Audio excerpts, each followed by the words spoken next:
Hi there, I'm Dr. Noel Nelson, and it's my pleasure to share a few thoughts with you today, some uplifting, inspiring, and practical tips to help you find greater happiness and success in your life. Today's topic, a Thanksgiving to be grateful for. You love your extended family, you really do, and the thought of all those aunts and uncles, in-laws and parents, cousins and various spouses and children warms your heart, until it's time for them to descend on your home for Thanksgiving. Even if it's just a parent or a solitary in-law or a wayward cousin, having to deal with relatives you see but once or twice a year can be a trial. It seems so much easier to love them at a distance.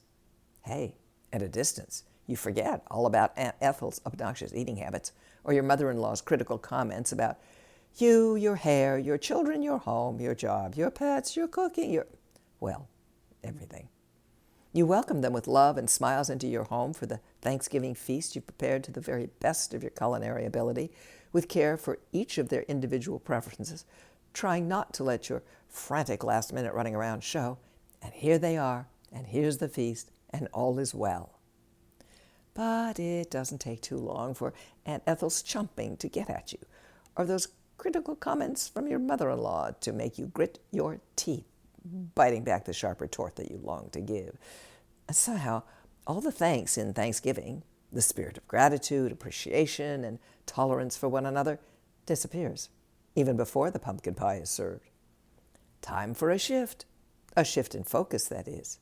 You see, anything you focus on grows. The more you allow yourself to notice your relatives' irritating behaviors, the more unhappy you will become. The more unhappy you are, the less you are able to tune in to the spirit of Thanksgiving. Instead of a celebration of gratitude, you end up with a headache and a pissy attitude. Shift. Think about how much Aunt Ethel loves her food, the food you so lovingly prepare. So she has terrible table manners. So she's having a good time, all due to you. Your mother-in-law's critical take on the world is not your problem. It's her problem. You like yourself as you are, along with your hair, your children, your home, your job, your pets, you get the drift. Criticism is often a misguided attempt to improve things for others so they can be happier. This is just your mother-in-law's way of loving you. Weird, I know, but again, not your problem. Let the critical comments flow off you like water off a duck. Irrelevant, no different than a bad late-night talk show. Just filler, unimportant.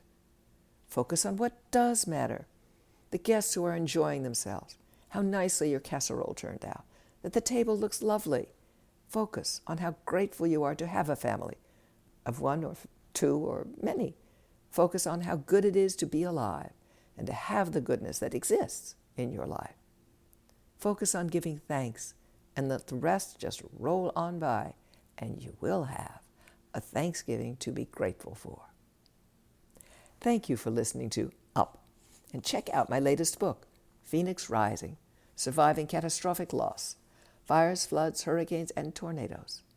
If you'd like more uplifting, inspiring, practical tips and techniques, please visit my website, noelnelson.com. Until next time, be well and take care.